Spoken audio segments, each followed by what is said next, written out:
오늘 우리에게 주시는 하나님의 말씀은 시편 60편 1절로 8절까지의 말씀입니다. 시편 60편 1절로 8절까지의 말씀을 한 절씩 교독하고 마지막 절은 같이 보도록 하겠습니다. 제가 먼저 봅니다. 하나님이여 주께서 우리를 버려 흩으셨고 분노하셨사오나 지금은 우리를 회복시키소서.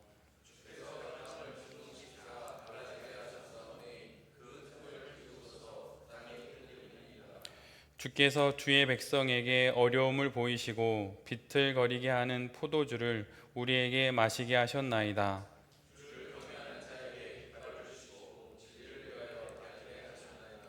주께서 사랑하시는 자를 건지시기 위하여 주의 오른손으로 구원하시고 응답하소서.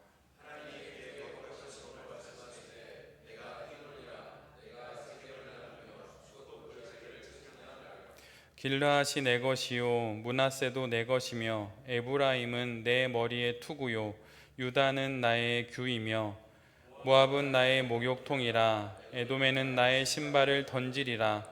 블레셋아 나로 말미암아 외치라 하셨도다. 아멘. 오늘은 시편 60편의 말씀을 갖고 사업의 깃발 이런 제목으로 함께 하나님 말씀을 나누도록 하겠습니다. 오늘 시편의 배경은 그 앞에 나와 있는 표제어처럼 다윗이 아람과 싸우는 중에 요압이 소금 골짜기에서 에돔과 싸울 때 이렇게 기록되어 있습니다. 이스라엘을 중심으로 동서남북에는 아주 강대한 나라들이 많이 있었는데 동쪽에는 암몬이, 서쪽에는 블레셋이, 북쪽에는 아람이, 그리고 남쪽에는 에돔이 있었습니다.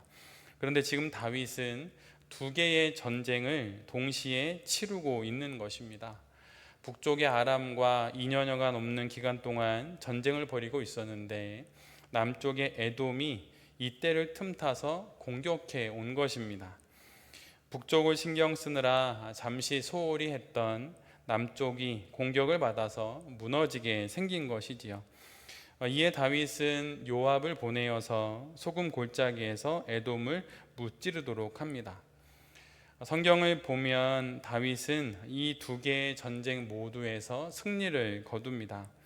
그런데 오늘 우리가 함께 보는 시편 60편의 본문의 뉘앙스는 위기에 처한 것처럼 또는 더 심하게는 실패하는 것처럼 읽힙니다. 승리했을 때라고 표제어는 말하고 있지만 그 내용이 전하는 분위기는 패배하는 상황에서 노래하는 것과 같습니다.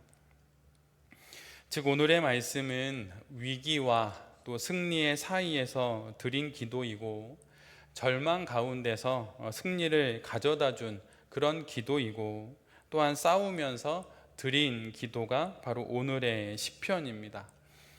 오늘 본문과 같은 말씀이 기록된 역사서인 사무엘하 8장과 역대상 18장 말씀을 보면 거기에는 온통 군대와 칼과 창만 나옵니다. 역사의 이야기이니까 당연히 그런 것만 나오겠지요. 그러나 같은 사건을 기록하고 있는 오늘의 시편을 보면 오직 기도만 나옵니다. 전쟁이 있지만 그 아래에는 기도가 있음을 우리 모두에게 보여주는 것입니다. 또한 기도가 있지만 이와 함께 싸움도 있음을 우리 모두에게 말해줍니다. 기도와 애씀이 또 수고와 기도가 동시에 있어야만 승리를 거둘 수 있는 것입니다. 기도로 수고를 대신할 수 없고 기도 없이 애쓴다고 승리를 거둘 수 있는 것도 아닙니다. 마치 우리 몸에 있는 대부분의 장기들이 다 두 개씩 있듯이 왼발 오른발처럼 기도와 수고가 같이 있어야 하는 것입니다. 사업을 경영하며 살아갈 때 전쟁 같고 전투 같은 상황을 맞이하며 살아갑니다. 그것을 어떻게 풀어가야 할지 막막할 때가 우리 모두에게 있죠. 그렇게 맞이하게 된 전쟁을 어떻게 우리 모두는 치러야 하는 것일까요? 지금 맞닥뜨린 전투와 같은 사업의 현실들을 우리가 어떻게 헤쳐나가야 하겠습니까? 성경은 우리에게 명확하게 그 답을 이야기합니다. 기도와 칼을 손에 쥐라고 말이죠. 세상은 끊임없이 우리에게 전투를 걸어옵니다. 이 말은 기독교 근본주의자들과 같은 안목으로 세상 속에서 전쟁을 치러야 한다, 그런 말은 결코 아닙니다. 신앙을 지키고 살아가는 삶에 이런 전쟁과 같고 전투와 같은 현실들이 있다는 것이에요. 하나도 아니라 두 개의 전쟁을 치러야 할 때가 있습니다. 쏟을 수 있는 에너지를 2분의 1로 나누어서 두 군데에서 전쟁을 치러야 하는 것입니다. 말하자면 빚도 갚아야 하지만 새로운 사업도 모색해야 하는 것이고, 도움을 요청해야 하지만 또한 앞으로 밀고 나가야도 하는 것입니다. 사업도 경영해야 하고 또한 가정도 돌봐야 합니다. 일도 해야 하고 교회도 섬겨야 하는 것이죠. 어느 한 곳을 포기할 수 없는 두 곳에서의 전쟁을 동시에 치러야만 할 때가 있습니다. 어느 것 하나 포기할 수 없습니다. 우리는 이것을 어떻게 감당할 수 있을까요? 무슨 수로 2중 3중의 이 문제들을 풀어갈 수 있겠습니까? 그것은 바로 기도와 칼, 이 둘을 동시에 잡는 것입니다. 느헤미야 40장을 보면 예루살렘 성벽을 건축하는 그 일을 감당할 때에 백성들은 한 손으로는 일을 하고 또 다른 한 손으로는 병기를 들었습니다. 허리에는 칼을 차고 건축을 했고 창을 들고 일을 했습니다. 그 결국이 무엇입니까? 결국은 52일 만에 성벽을 완공하게 됩니다.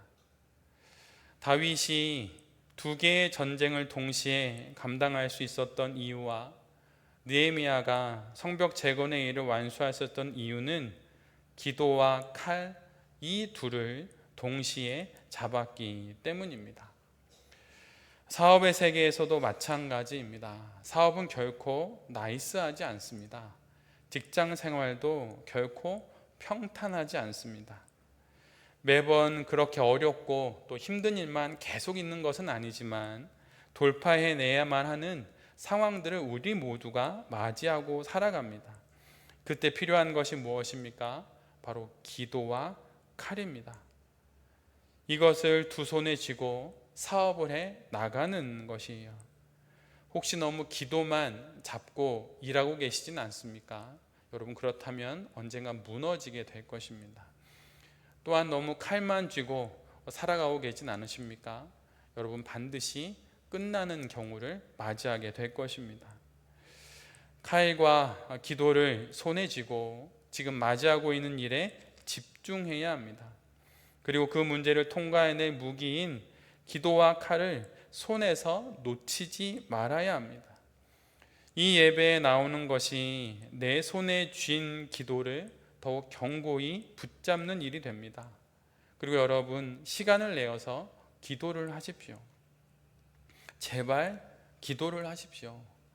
기도 없이 사업은 없다라는 각오로 기도를 하십시오. 기도 없이 나의 커리어는 없다라고 생각하고 여러분, 기도를 하십시오. 얼마나 많은 그리스도인들이 기도하지 않는지 모릅니다. 기도를 정말 하지 않습니다. 살만 하는 것이에요. 근데 여러분, 정말 살만 합니까? 시간이 지나면 지날수록 숨이 턱턱 막히지 않나요?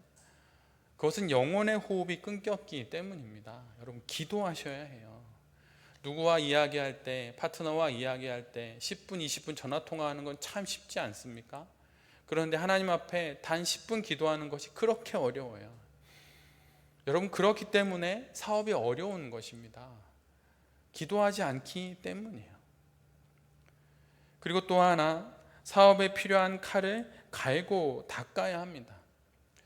얼마 전에 신성한 목사님이 저두에 마련해 주신 책 중에 소프트뱅크의 손 마사요시가 쓴 책을 읽게 되었습니다. 시간 관리에 관련된 책이었는데, 정확히 말하면 그가 아니라 그를 옆에서 오랫도록 이렇게 도와줬던 비서가 쓴 책이었어요. 손정희 씨는 하루에 수십 가지, 수백 가지의 결정을 내려야 합니다. 한두 가지가 아니에요.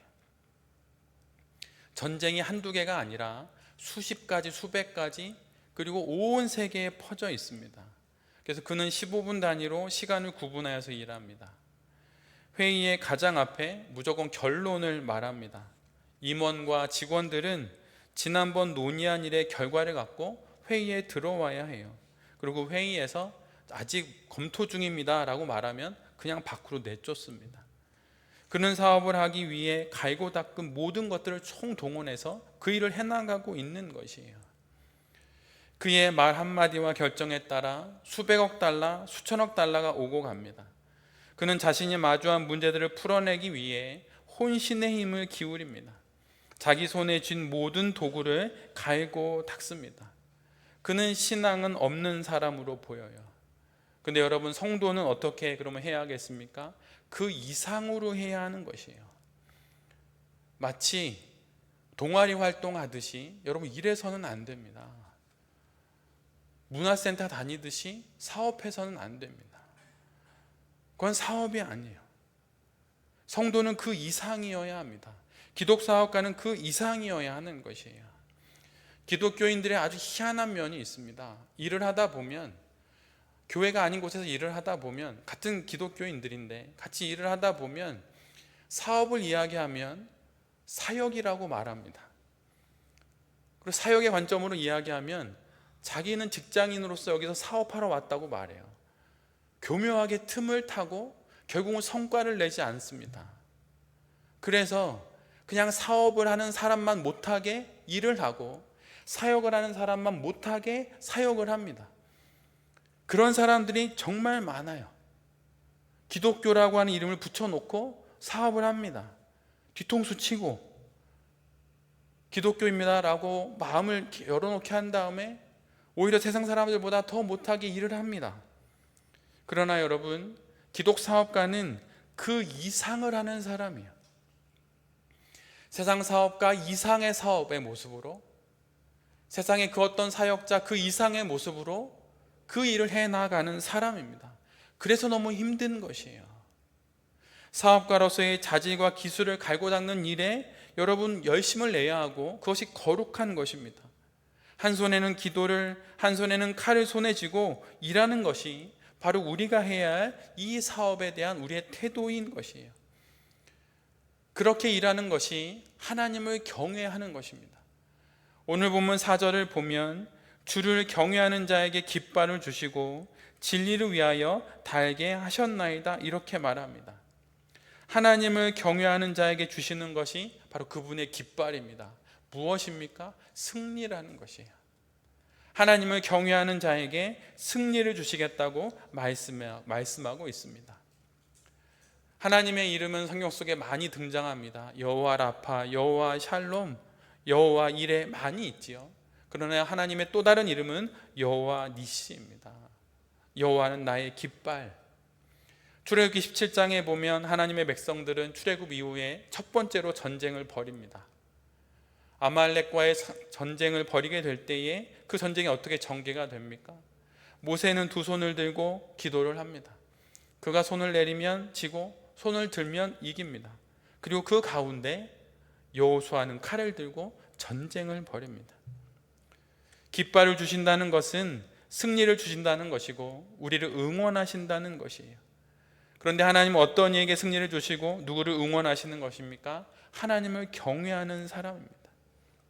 주님을 경외하는 자에게 깃발을 주시고 승리를 주시는 것이에요. 그렇다면 사업하는 우리가 하나님을 경외한다는 증거가 무엇입니까? 첫 번째는 기도입니다. 기도 이외에 하나님을 경외한다는 증거는 없어요. 저 유럽에 신학교가 있지만 예수님을 안 믿고 하나님을 안 믿지만 신학을 가르치는 교수들이 있습니다. 학문으로 가르치는 거예요.